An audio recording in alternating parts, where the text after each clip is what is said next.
So hello, everyone. My name is Esther Wells, and I am the president of the Montgomery County Taxpayers League. Thank you so much for joining or watching our replay. Please check us out on our website at www.mctaxpayersleague.org or reach out to us on social media on Facebook, MCTL, or on Twitter, X at MoCo Taxpayers, or you can email me directly at presidentmctl@gmail.com. The objective of the Montgomery County Taxpayers League is to educate and advocate for county taxpayers. We support appropriate actions to achieve greater efficiency and effectiveness in Montgomery County government and tax equity for Montgomery County taxpayers. Our vision is focused on performance and outcome, and so we host presentations and meetings like this with local and state elected and appointed officials on topics which have an impact on the county's finances and consequently our taxes. We also take part in various public meetings and other advocacy. We currently have some open leadership positions, and so if you'd like to get engaged and involved, please definitely reach out to me or Gordy Brenny, who has joined as well as our treasurer, and we'd be happy to discuss. So turning to our guest today, it is about Delegate Marc Korman. So Marc Korman was first elected to the Maryland House of Delegates in 2014. In 2023, he was named chair of the Environment and Transportation Committee, one of just 6 standing committees in the House. Prior to that, he served on the Appropriations Committee, where he previously chaired the Transportation and Environment Subcommittee and the Personnel Subcommittee. In 2023, he served as the Majority Leader of the House of Delegates. From 2018 to 2022, Marc served as chair of the 24-member Montgomery County House delegation, the largest delegation in the state legislature. From 2015 to 2018, Marc served on the Education and Economic Development Subcommittee. Marc also chaired the WMATA Metro Work Group, a perch from which he helped pass dedicated funding for Metro and received a Legislator of the Year award from the Montgomery County Chambers of Commerce, the Green Legislator of the Year Award from the League of Conservation Voters, and the Special Regional Impact Award from the Council of Governments. Marc has also passed major legislation related to the environment, government, and budget transparency, education, and more. Marc was born and raised in Montgomery County. He's homegrown. Marc attended Montgomery County Public Schools and graduated from Richard Montgomery High School.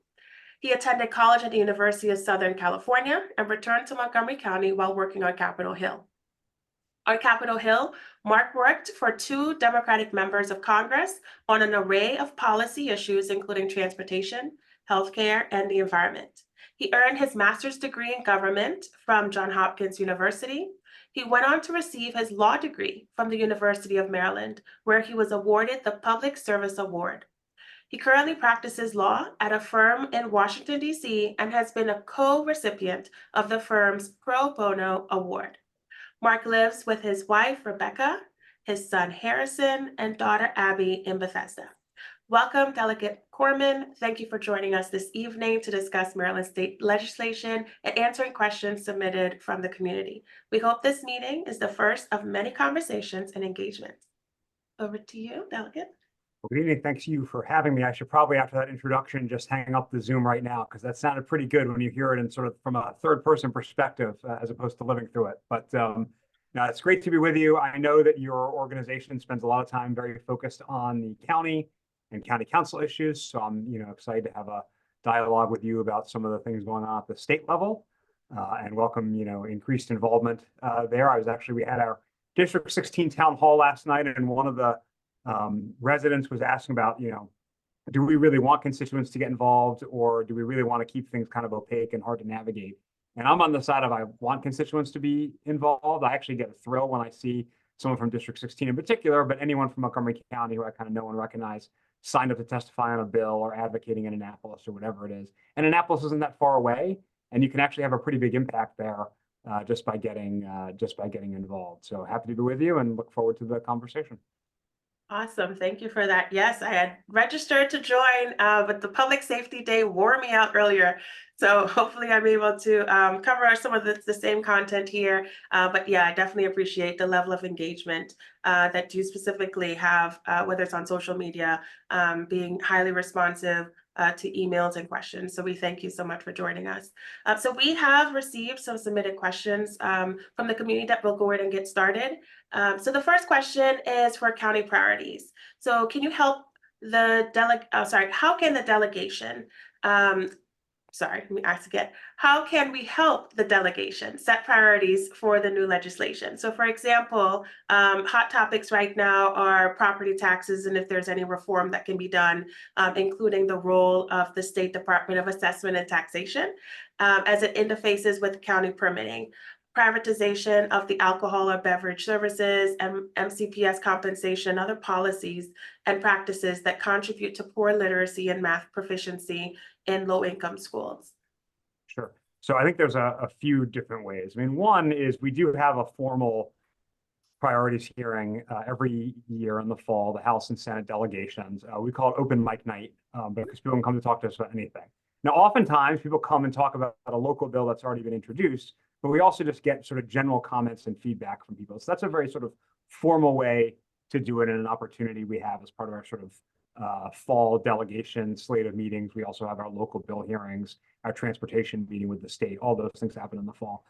I would say the less formal way and probably slightly more effective is to actually reach out to a legislator more directly who you think might be interested, via email or social media, or however you want to do it, and communicate with them a little bit about, what the goal is, what you think the problem is you're trying to solve, and what some potential solutions are. Lots of our ideas come from our constituents, and of course, it's always easier to go to your own legislator, but this is a pretty plugged-in group, so you know that there are legislators.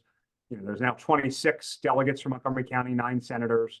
They all have, different interests, different committees. So finding the person who sort of matches the issue that you think, and your own legislators can help you do that, is a good way to sort of, work with them. I have no idea where Gordy lives, for example, but I know that Delegate Al Carr from District 18 was clearly very plugged in with his work on WSSC. Al was our sort of leader on that before he left the legislature.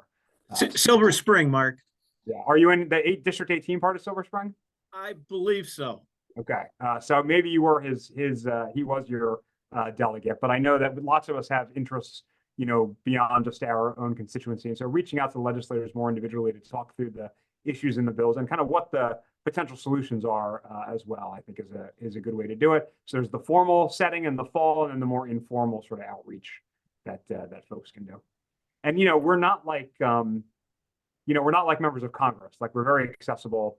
There's not a lot of staff between, the constituents and us. Most of us have one staffer, so we're pretty easy to reach and find, right? Yeah, no, that's great. Definitely looking forward to the upcoming session and kind of see what takes wings in January. Please don't call it upcoming. It's only May 20th. You guys are still trying to. We're still reporting on the last session, but yes, as you said at the top, we already are starting to think about what the next session will bring. It's definitely a nonstop merry-go-round. Right, no, for sure. So switching over to MCPS Board of Education. So what are your thoughts on full-time positions with pay raise for the Board of Education members? Yeah, I mean, I'll probably say something I shouldn't, which is that I don't think our current system works very well. Right. I think it's a nice small d democratic idea to have this like citizen elected school board, but I'm not sure the reality of it really meets the sort of ideal. Right. I'm not sure an elected school board at all really works because no one knows who I am, certainly, and no one knows who their county council members are, but you really, really lose people that low on the ballot when it gets to school board. And so it's, small d democracy obviously is the best form, is the worst form of government except all those that have been tried. So I'm not suggesting we shift over to, a dictator system for the school board, but it seems like there might be a better way. I mean, one idea that a former colleague of mine had was to actually roll that power into the county council and have the county council sit as the school board the way they sit as the Board of Health. Certainly another idea, the one you just said, is to, amp up their pay, give them staff, and give them some real ability to assert some oversight over the system. I just want to say many of the school board members are really hardworking and well-intentioned, so I don't think it's a negative on their part. I don't think they're purposely doing anything wrong. I just think we're not giving them the tools they need to do the job that I think we all expect from them and want from them. Right. And that's a real challenge. We have tried in the past to just raise their pay. I think it was 2020, the last time we dealt with this issue. In 2019, my former colleague, Delegate Lukey, passed a bill to set up a Board of Education Compensation Commission Right. to come up with sort of, more, distanced recommendations. So it wasn't just a bunch of elected officials coming up with the salaries of other elected officials, right? It was more of a process. And we got those recommendations, and we did pass a bill through the House, but it never made its way through the Senate. And even that wasn't going to be the level you're talking about in terms of a pay increase. It was, a $10,000 or $20,000 pay increase. I would personally probably go higher. I will say one thing that's interesting is that legislation was supposed to repeat. I can't remember if it was every 4 years or every 5 years. And the commission has not met again, even though we are past the date by which it is supposed to have met again. So actually, we recently pinged the county about this because the county is supposed to make sure this commission happens, because they should be doing a public process for this Board of Education Compensation Commission, at which time members of the public like your group can weigh in and say, hey, if we're going to do this kind of a school board, they need to be paid more, they need staff, whatever the case may be. Hey, Mark, this is Gordy. Just an amplifying question. When this matter was considered in 2020, is it the expectation that every county or local government in the state has the same pay scale for their board members, or is there flexibility on that? Yeah, sorry, this was actually a local bill. So the bill from Delegate Lutke that set up the commission was a Montgomery County specific commission. Now, as I recall, and this was a few years ago, the commission materials, I believe, are still on the internet somewhere, but they looked at sort of peer counties. So listen, I mean, I have no disrespect to Dorchester County, but that's not a peer county to Montgomery when it comes to the school system, right? They Right. probably, they have far less school buildings than us, far less school children than us. But Fairfax, right, in Virginia is more of a comparable system. So I know they tried to look at sort of the peer systems and not just within Maryland, but beyond that as well. So again, that commission should be meeting again. They're sort of late in doing that, which will provide a fresh opportunity for discussion of a lot of these things. And one of the difficulties that I know we had in 2020 when we were dealing with the legislation was how to treat the student member of the board. There were very different opinions about if you're going to raise the pay of the voting members, not the voting members, the sort of elected adult members, how do you compensate the SMOB, what we call the SMOB, equally? And so that was a little bit of a dispute as well among members. So. Right. And I think this year there was a bill also in the delegation on what the SMOB can and cannot vote on. And I think there was a request for like Montgomery County to be an exception. So I think actually in Montgomery County, we already have given the SMOB almost full voting powers. Other counties are at different stages of their evolution in terms of the SMOB and how they use it. And it does tend to be a little bit of a fight sometimes on I don't know about the Senate floor, but on the House floor when a county is adding to the tools or the powers of the SMOB. In Montgomery County, those questions have sort of more or less been settled. I think there might be one category of things the SMOB can't vote on in Montgomery County, but that's from memory. Most things they can vote on, including the budget was a significant change a few years ago, giving them the power to weigh in on that. Yeah, I think it's maybe like discipline, like firing the superintendent, something that I think, no, I'm with you. Okay, great. So sticking with MCPS BOE, can you please comment on why the Board of Education district races are essentially at large from a voter perspective? That is the contest that remains at large. County council, the district races are just for the residents living in the district.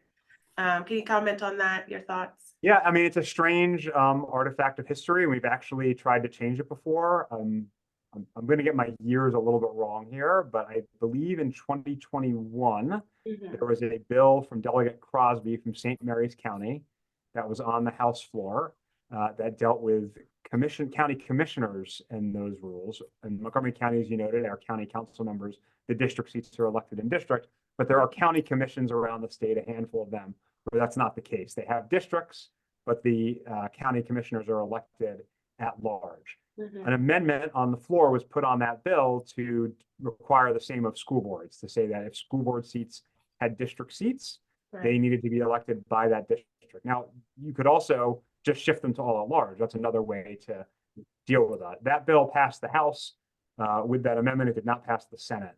The following year, I believe Delegate Moon had a local bill to just make the change for the Montgomery County School Board, right? So a local bill is one that just affects one county, or in the case of a bi-county agency like WSSC, affects Montgomery and Prince George's County. So we had a local bill that passed our delegation to make this change, did not proceed in the full House.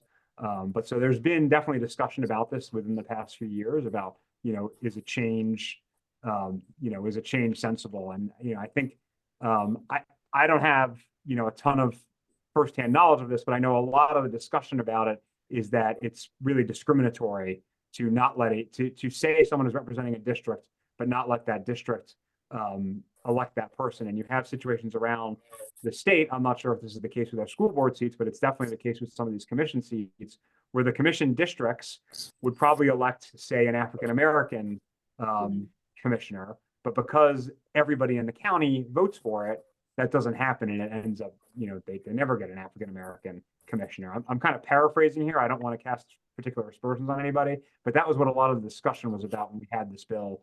And the Crosby bill was in 2021, by the way. I had a note to confirm that. And then the Moon local bill would have been in 2022 if you want to look them up. Yeah, awesome. If I can just probe a little bit on that, Mark, your recollection from 2022 on Delegate Moon's proposal, what was the primary obstacle? So I think the year before, when we had the commission bill, it was extremely controversial. It got, first of all, it got a lot of headlines, which is, a lot of what we do doesn't get any headlines. It was a pretty difficult fight on the House floor. And then again, it didn't go anywhere in the state Senate. So I think I'm not on the Ways and Means Committee that dealt with the bill after it passed the delegation, but my sort of guess is that they kind of looked at what had happened the year before and said, are we really going to spend floor time on this, right, when we know it's just going to go over the Senate and not go anywhere?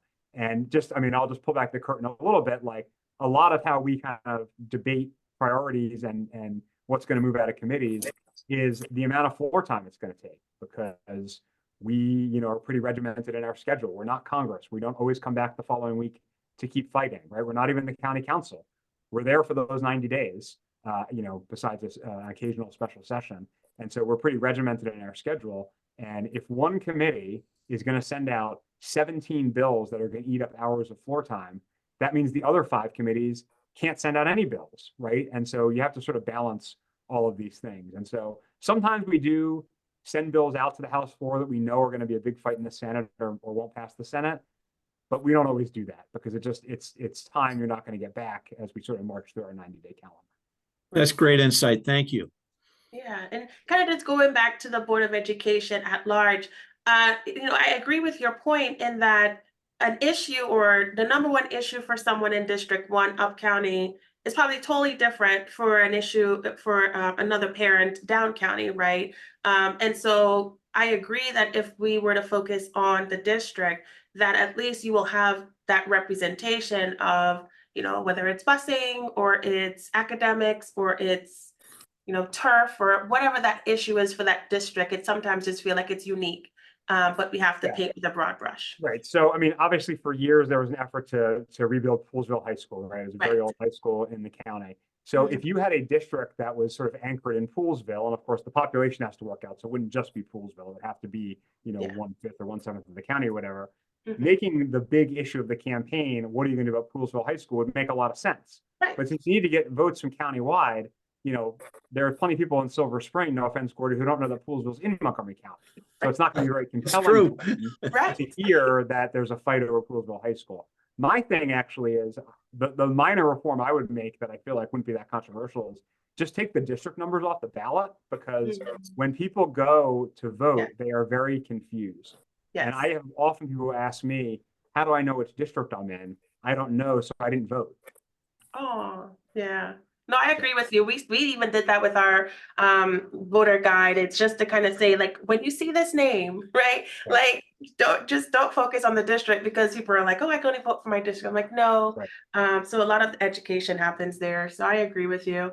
And then last question on Board of Education. So what would you recommend as next steps to introduce these changes in the General Assembly in the coming years? It sounds like you touched on it some, but if we did want to pursue that, or a community member want to pursue that. I followed back up with Delegate Moon just because he had been the sponsor of the bill previously. So I'd follow up with him as sort of a starting point.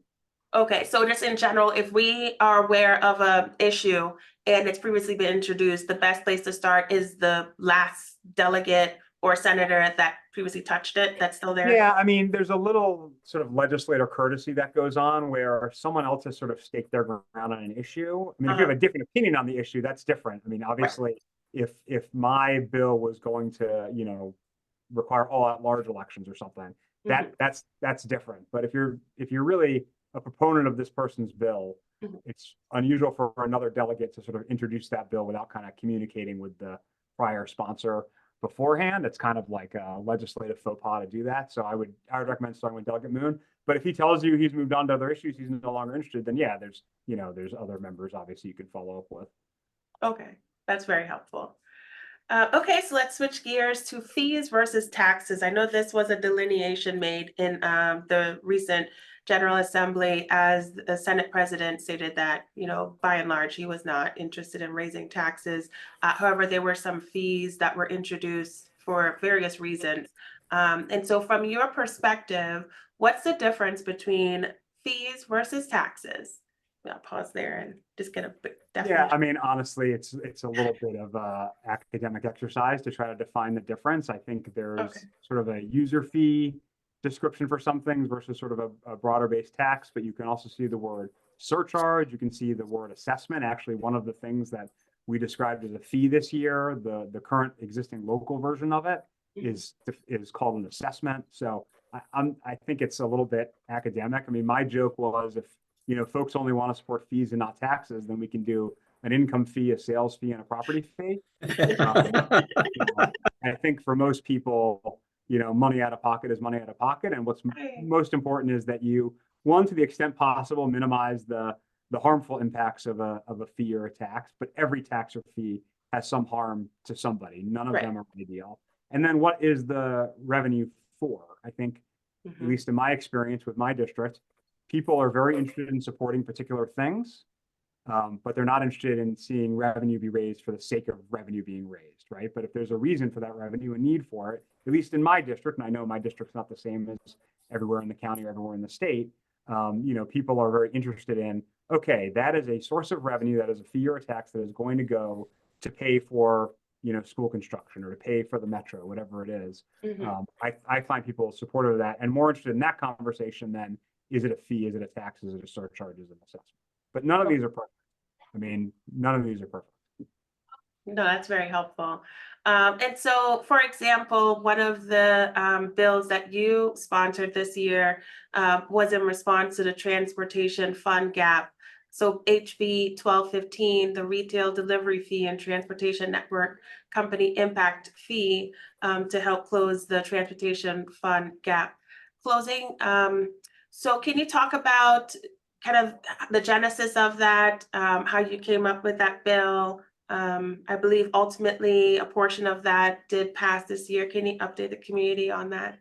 Sure. So, I mean, let's just take a few steps back. So we have funding shortfall, right, for transportation, just in the things that have been budgeted the past few years, right? So just for the things that were already in kind of the 6-year, what they call consolidated transportation program, there is a shortfall. So that does not include like building the Red Line or in Baltimore City, or rebuilding the American Legion Bridge, or a third track for the Brunswick line, or whatever your kind of dream transportation project is. This shortfall, which grows in the out years, right, exists just if you sort of looked at what the existing program was last year. Now, why is that? There's a few reasons. One of them is there was a little bit of overpromising at the end of the last administration, and part of that was in response to the federal infrastructure law, and maybe eyes got a little too big.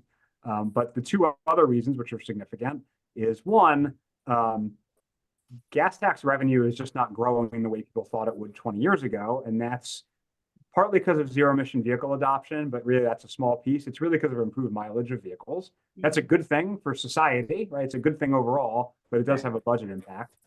And then the other issue is inflation. Things just cost more than they did a few years ago, right? And that's just a reality. The COVID-induced inflation has affected a lot of things. And I don't just mean the cement or the concrete we use for transportation infrastructure, but in Maryland, we actually fund two urban transit systems from the state level, like from state coffers. Now it's all the same taxpayers, right? State taxpayers fund the Baltimore City transit system, the Maryland Transit Administration. There's no local share of that from Baltimore City or the counties around it.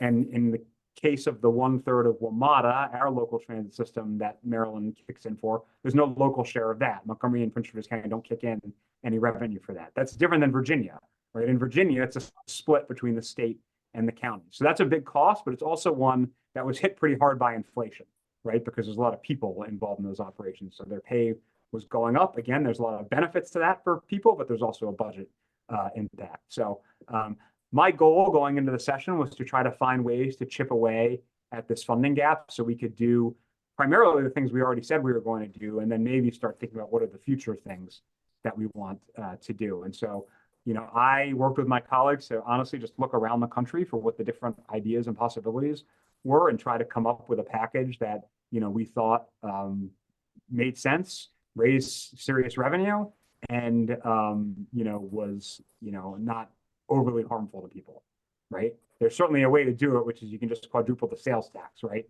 But that's not going to be effective, right? That's really just going to shoot yourself in the foot. So a lot of those, you know, ideas that you named came from legislation in Colorado, Minnesota, and New York, places that over the past few years have had pretty large transportation packages pass.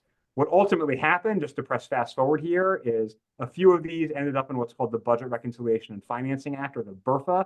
This is a piece of legislation that goes alongside the budget that makes changes to revenue or also to funding formulas. We do both almost every year to balance the budget. And so in there, we put a 75-cent transportation network company fee. Transportation network company is transportation nerd talk for Uber or Lyft, rideshare vehicles, ride-hail vehicles, really. We already, as you know, in Montgomery County have a 25-cent assessment for local Uber or Lyft rides. This adds a statewide 75 cents on top of that. Again, following what a number of other states have with a statewide fee, and in some cases, both a state and a local fee. We made changes to our vehicle registration. This was not my idea, so it was not in my prior bill. It was an idea from Delegate Robin Lewis. And actually sort of follows DC a little bit, basically saying we are going to, right now there's, until July 1st, there's 2 weight classifications for most vehicles that anybody on this call would, or watching this would drive. We changed that to have more weight classes, right? Make it sort of more, it's not like a progressive tax, but it's got like brackets that way, right? Where the higher weight of the vehicle, you pay more because the heavier vehicles have more wear and tear on the roads. We also put in a annual assessment on zero emission vehicles, still less than they would pay in equivalent motor fuel taxes, gas taxes, but a fee to chip into the transportation trust fund. And we made a change to something called dealer processing fees, which is something that the dealers can charge customers for all the paperwork they have to do. We raised it last a few years ago, and it was raised again. Virginia actually has no cap, so they can do as much as they want. That raises revenue for the state because the various taxes are applied to that fee that the customers are paying. We did a few other things on the transportation side, but those were sort of the major things. And this is clearly does not solve the problem. This does not go anywhere near as far as I would have wanted to go. But the state Senate made the commitment to continue to talk over the interim here, the period we're in now, about what it is we want to do longer term. So that's a to be continued conversation, but that's a little bit about what we were doing this session on those issues. And again, like I said, none of these are ideal, but we also need potholes filled, right? We also need to make sure we have, you know, money to fund these transit systems. We want to make sure we have money for highway user revenue, which is the share of the state transportation revenue that goes to the counties to, you know, do work they need to do. And so that's what that was all about. No, that's very helpful context and background. Okay, so then that's a good segue, just overall legislative accomplishments. Can you please provide a summary of how much money your committee was able to bring back to Montgomery County in 2024?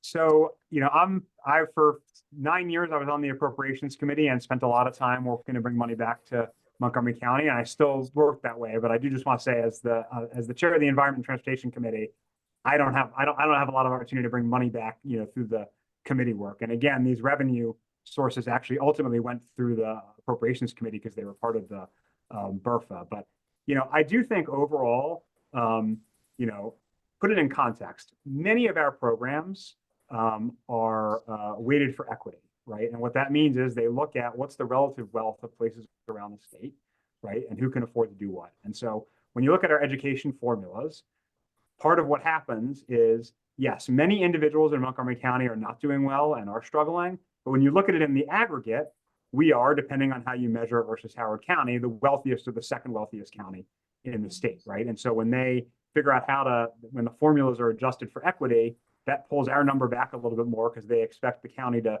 do sort of more local effort than they expect from, Kent County or Calvert County or what have you. So it's important to sort of recognize that that's kind of a principle that flows through a lot of our formulas. That said, Montgomery County has a lot of particular needs, right, that we need to make sure are being addressed. So we've seen that over the years with school construction, right? We've made a very big effort to say, no, on school construction, we're not just going to do a weighted formula that says Montgomery County can afford to pay more, so we're not going to do a big program for them. And so we did the Built to Learn Act, where Montgomery County basically got an even amount with the other major jurisdictions, right? With Baltimore City, with Baltimore County. Prince George's cut sort of a separate program. They did a P3 approach. They did a little bit separately. Fighting for the Purple Line to continue. I'm sure there's other questions about that, but whatever you think of that project, for those of us who think it's important, getting that funded is a big deal, because the Red Line and the Purple Line, the Red Line in Baltimore, were supposed to move at the same time. That didn't happen, but we're still full speed ahead with the Purple Line. Money for the metro system, right, doesn't really show up in the kind of balance sheet where people say how much did Montgomery County get versus Talbot County, but it's a huge amount of money that disproportionately impacts Montgomery County and benefits Montgomery County, as well as Prince George's. Obviously it has benefits to the whole state, but we in Prince George's get the most benefits. Then there's just a ton of little projects. I mean, depending on what part of the county you live in, your mileage will vary on these, but we all fight really hard for things in our amenities in our district, right? So this year, I was just actually emailing the Park and Planning about this today.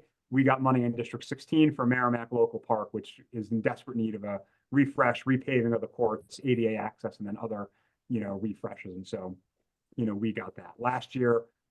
Bethesda Big Train is on a Park and Planning parcel. Actually, it borders District 15 and District 16. So we worked together as a delegation to get the money that they needed for an irrigation system for that, right? There's tons of examples like that. And again, your mileage is going to vary on how much you care about that. I just named two things that people in my district care an awful lot about.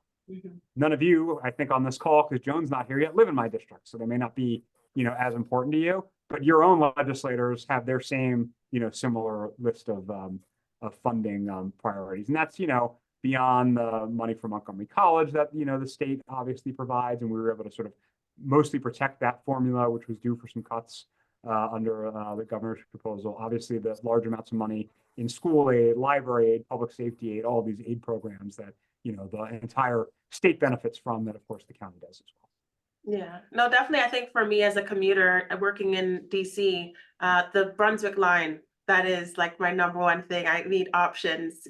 Having young elementary school children, the bus doesn't come till 8:20, 8:40. And so the last Marc train leaves in Gaithersburg at 8:22 or something in the morning. Yeah, and so as you probably know, all that stuff I was talking about, the transportation funding, part of that protects an opportunity on the Brunswick line. Right. CSX and Marc Rail, appear to have an arrangement to pilot some additional trains. They can't do too much more without infrastructure, but they think they can do a little. But implicit in that arrangement is that we'll be able to do more on the infrastructure in the future. And so by doing the transportation revenue, we kept that possibility open instead of honestly probably closing the door for that for a very long period of time. Because why would the freight railroad come back in a few a year from now or 2 years from now, if we come try to go back to the table, they'll say, well, the last time we were at the table with you, you walked away. So what are we doing? So right. No, that's important to know. And similar to what you're saying, I would be open to paying more commuter fee if that's going to help fund the Brunswick line and keeping cars off the road as we try to commute to DC as residents. No, so all of that is really great. Thank you. And so similar to from the state side, the Blueprint for Maryland Future.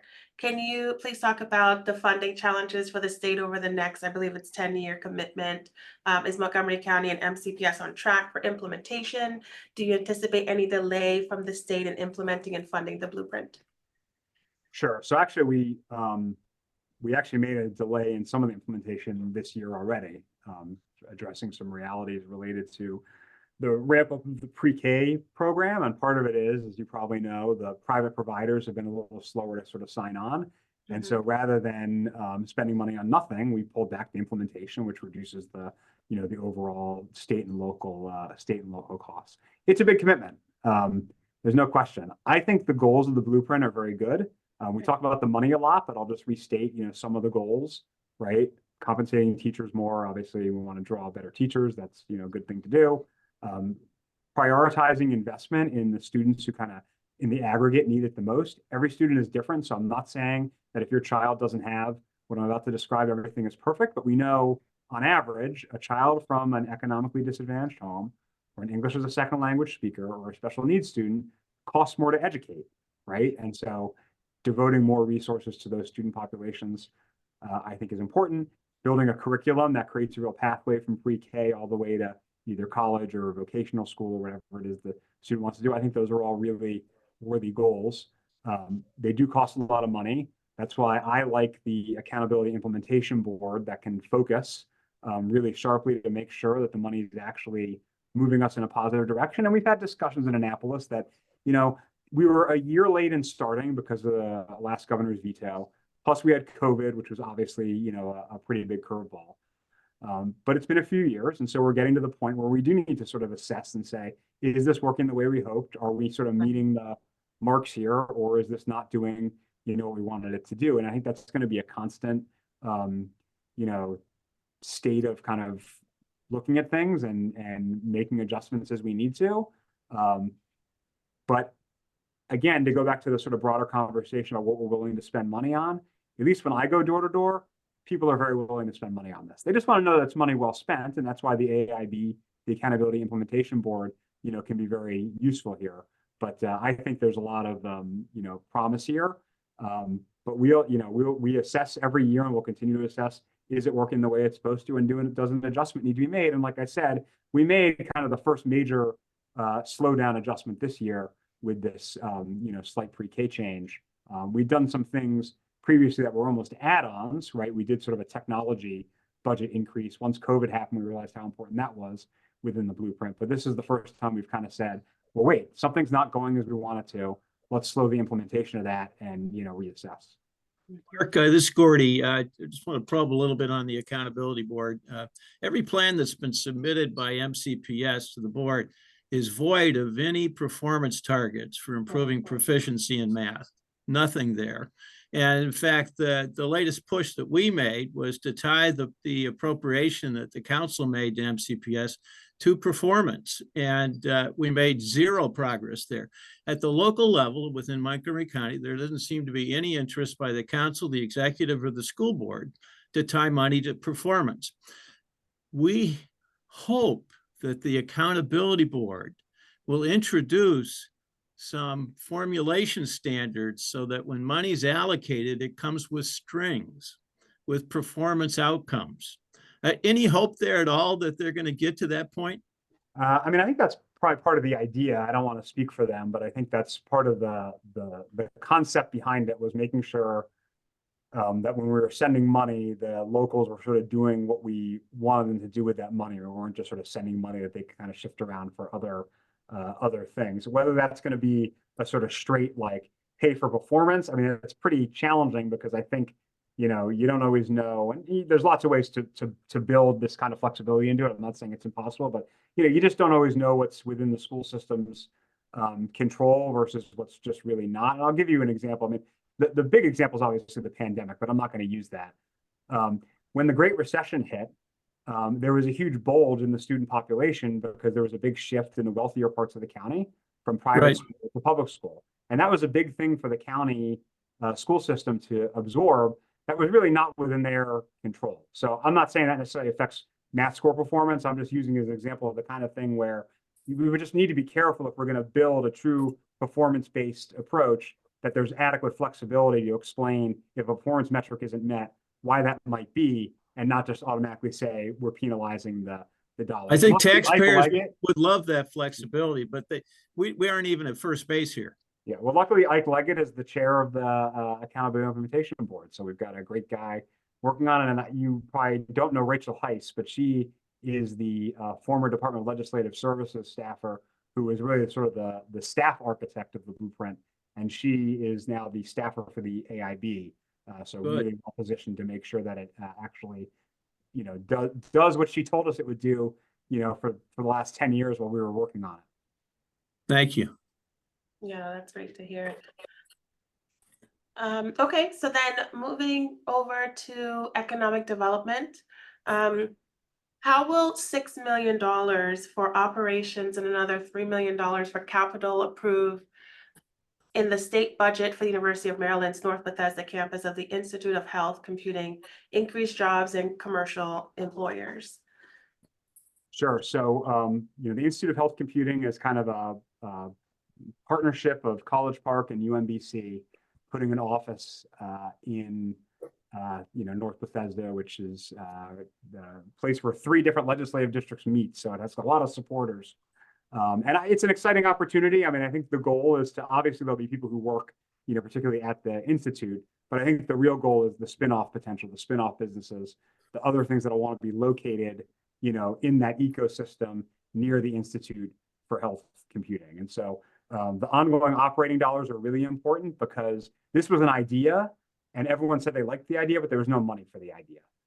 So you can say you're creating an institute, but if you don't put actual resources behind it to pay people to work there and, think these big ideas that I honestly don't really understand, it's not going to have any effect. So this is actually a very big success that there's now sort of dedicated funding for this.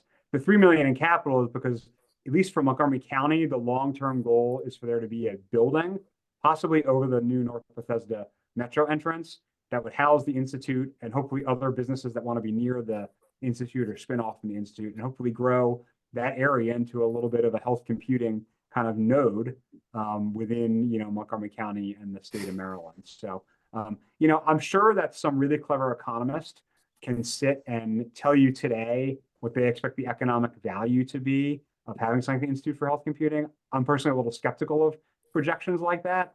Maybe I'm too qualitative in my thinking, but I do think there's a lot of qualitative opportunity there to have an institute like this in Montgomery County with our educated workforce and the business potential that can come with it. And obviously there's other things that we wanted to connect to, like FDA and White Oak, NIH, all of these different opportunities that, make Montgomery County a good place for it to be. So I think there's a lot of opportunity, but I can't sit here and tell you it's going to create 17 jobs by 2026. Right. No, that's very helpful perspective. So then maybe taking it up a little bit bigger picture, what can be done, in your opinion, to stimulate economic development in East County or overall in Montgomery County? Sure. So, I mean, obviously I don't represent not obviously, but I'll tell you, I don't represent East County, but, I try to be supportive of my colleagues who are from the area when they, come to us for things. For example, the new East County Montgomery College, Mhm. I wouldn't call it a campus, but sort of footprint, is one example, and would love to do more. I think, Montgomery County and really Maryland is never going to be Alabama, right? We're never going to have the lowest tax rate. We're never going to have the least regulation. So we need to kind of think about like, what is our sort of narrative? Because it's not going to be the lowest taxes. It's probably also not even going to just be the highest incentives, right? Although we do incentives and I think they can be effective. It'd really be nice if we could get sort of a regional agreement not to do them, but we don't have that. So we do them and we compete for those businesses to come or to stay in Montgomery County. But I think we're never going to be able to out incentivize everybody else. We're never going to be able to out tax cut. We're never going to be able to out deregulate. And I personally wouldn't want to for my own values. So we need to think about like, what is the story we're trying to tell and how do we build that story? And to me, we have, two kind of incredible things, 2.5 kind of incredible things going on. One is obviously the federal government, and that's not just us, Northern Virginia and DC benefit from that also, but we're just, incredibly lucky to be in the halo of the federal government. And, when the country gets economic flu, we get a slight cold because we have the federal government. So we are, blessed in that way. Another is we have incredible institutions of higher education, right? And thankfully, University of Maryland is actually only getting stronger in that regard, which is great. And it's what makes having the Institute of Health Computing so important.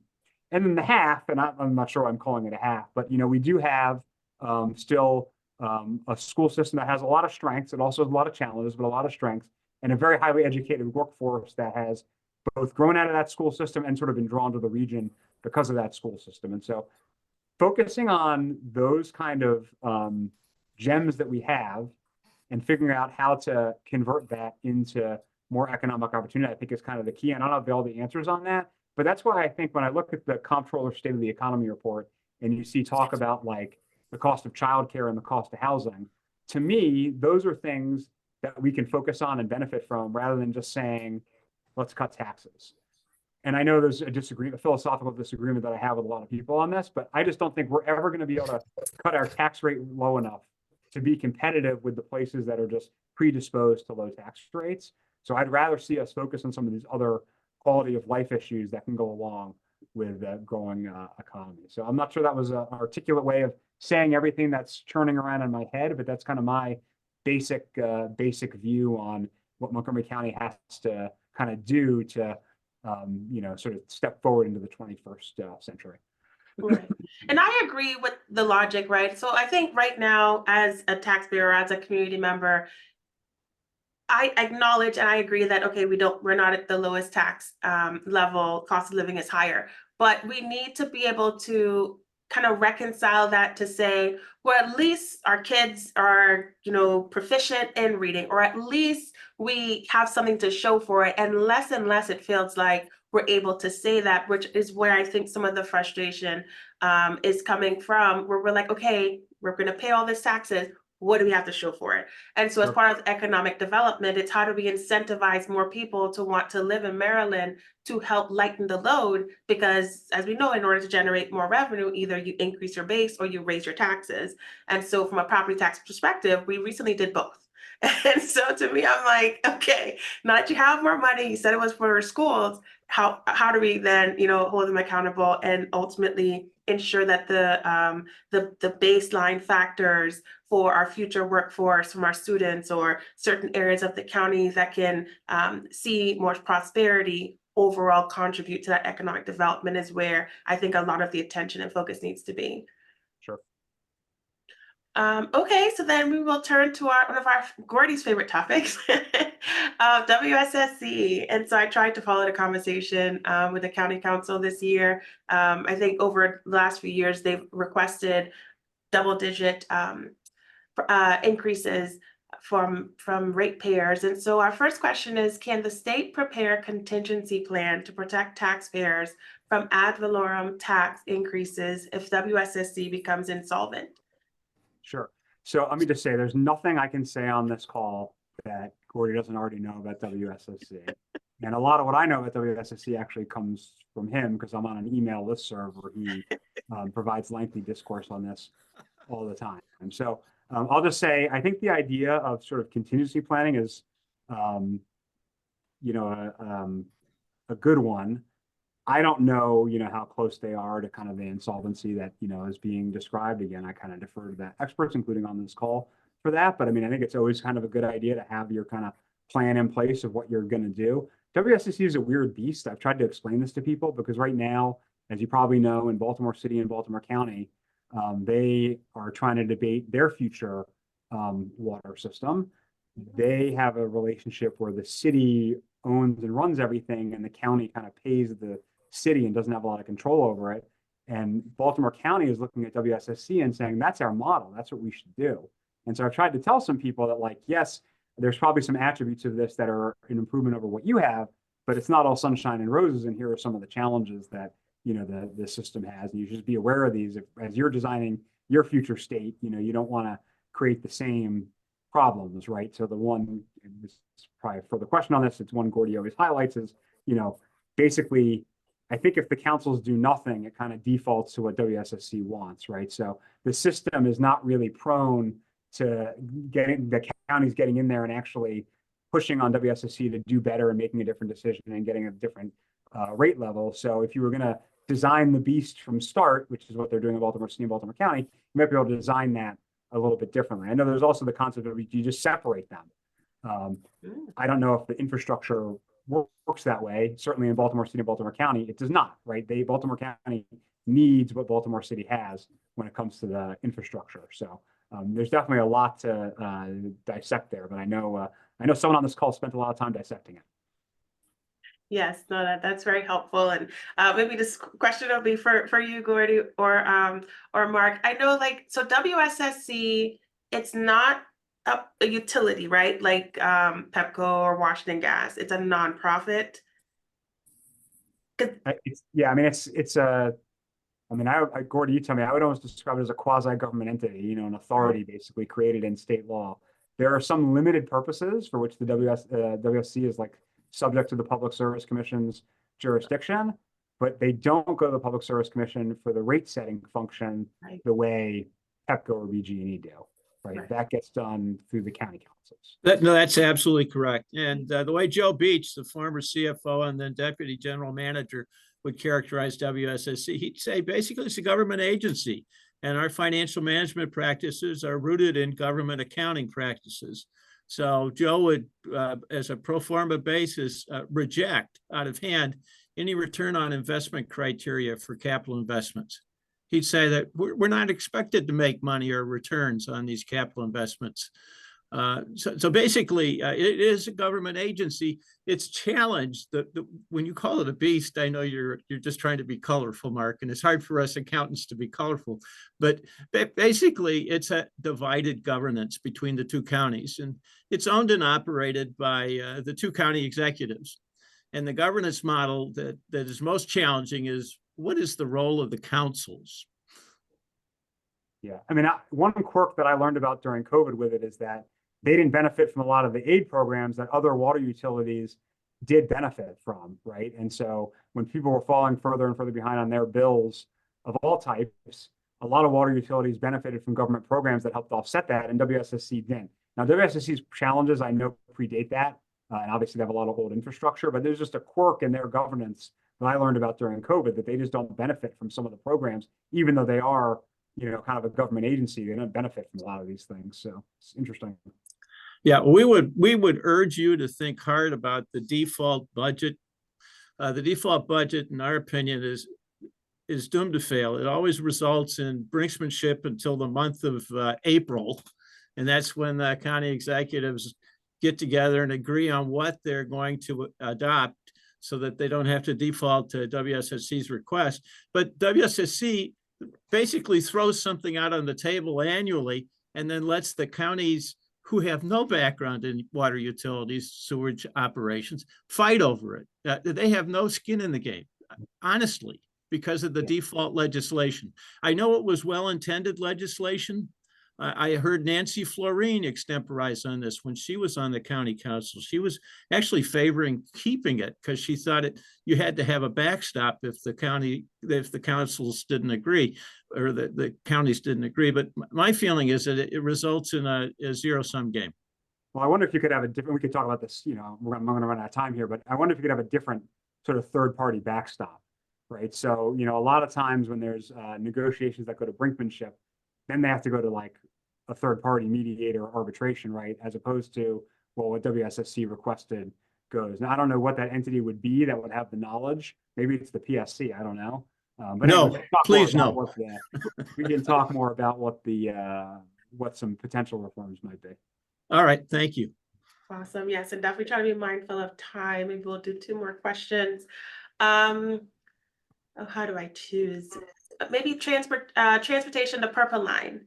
Can the scope of the Purple Line project be reduced to improve the return on investment by building just the Greenbelt to Silver Spring initially? Maybe you can give an update on where do we stand with the Purple Line.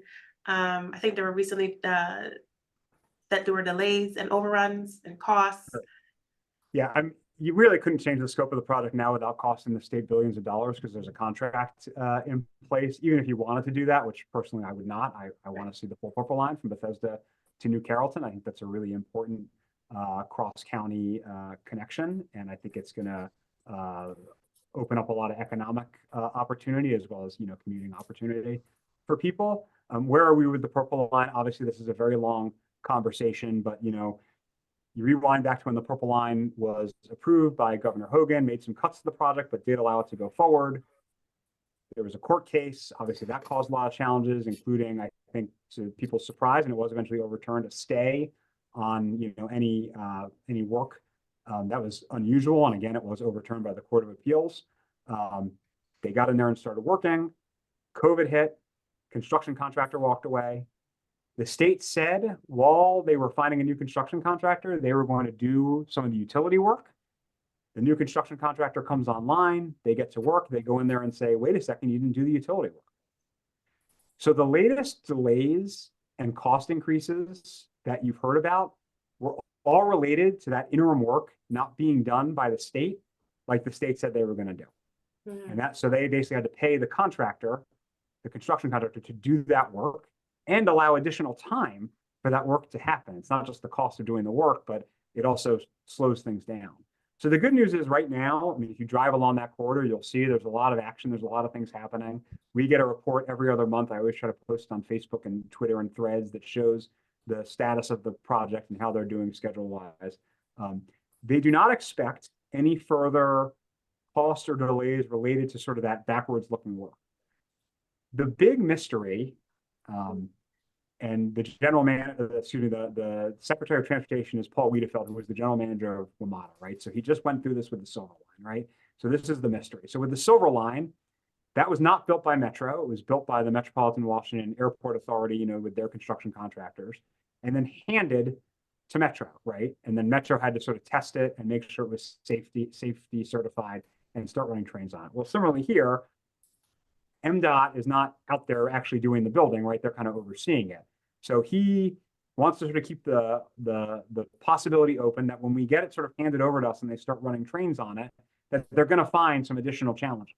And we don't know what those challenges are going to be, and we don't know whose fault they're going to be, right? And so who pays and whether or not there's penalties for being further late depends on who's at fault, right? If there's something is caused by the state, if it's a state-caused delay or cost increase, right, the state pays. If it's because the contractor didn't do a good enough job, which is kind of what happened with the Silver Line, then the contractor pays. So we don't quite know what the potential costs could be there, if there are any, and we don't know what any kind of time delays there would be if there are any. And we're probably not going to know that until they're basically about done with the construction phase and getting into like testing and running all the system certifications. That is going to be the most frustrating time for Montgomery County and Prince George's County residents, because the construction will look done. And happily, the roads will be reopened. The trail might be reopened. Trains are going to be running up and down these lines. No one's going to be in them. And they're just going to be testing for months and months and months. And that's going to be very painful, and people are not going to understand it. And there's going to be all sorts of tweets saying, why are they paying to run empty trains? But it's because they're testing the system and trying to make sure that humans can get on it safely. And that's going to be a challenging time. Anyway, more than you want to know about where we are with the Purple Line, but that's where we are with the Purple Line. And Joan got here just in time for the last question. Right. Welcome, Joan. So yes, we will pivot back to our final question of the evening. Thank you so much for your time. So MCPS OIG, Inspector General. And so for MCPS, I'm so sorry. What is my question? Well, one of the thoughts that we have is right now, Montgomery County Council has an Office of Inspector General that they recently approved 2 additional positions for investigators. And last year they created the education unit. And so in total, they have 4 dedicated OIG members. Can you talk about whether or not you think, that's the right place for the OIG? Should it be maybe under the Board of Education members? Joan, I don't know if you want to add on anything to that question before we turn it over to Marc. Yeah. So hi, sorry, and I have to leave at 8:30. Would you believe I have another board meeting on the very same day? So I'll be quick. So, Mark, the reason I am a bit, how should I say, passionate about having a separate Inspector General for the public schools is, one, it is a huge enterprise, bigger than any other agency within the county government. Two, it does make sense for something that huge, for which we look for results every year, and we don't seem to find them because they don't define their budget in terms of performance or results, that wouldn't it make sense for an Inspector General within the structure of the Board of Education or MCPS, who would then be familiar with the culture of the schools, and who would then be able to obviously analyze what is happening or is not happening, and which then is not really looked at from afar by the county Inspector General, who has more than enough to do. Now, I understand why the county council would rather have the county Inspector General look at the public schools, because it gives them some form of control, which they don't really have that much of. And also, the schools are really a state subject, and they report directly to the state, and though the funding comes from the county. So wouldn't you think that an Inspector General for the public schools then would be one that would not be inhibited by any laws or regulations that that do not exist at the county level, but do exist at the state level, and hence would be able to provide a better oversight of what is happening or not happening in our public schools? Sure. So, of course, we've communicated about this before quite extensively Yes. last November or December. Yes, right. You know, if you go back a few years, it's said that the OIG for the county had authority over the schools, but they actually did not, right? And so that was changed.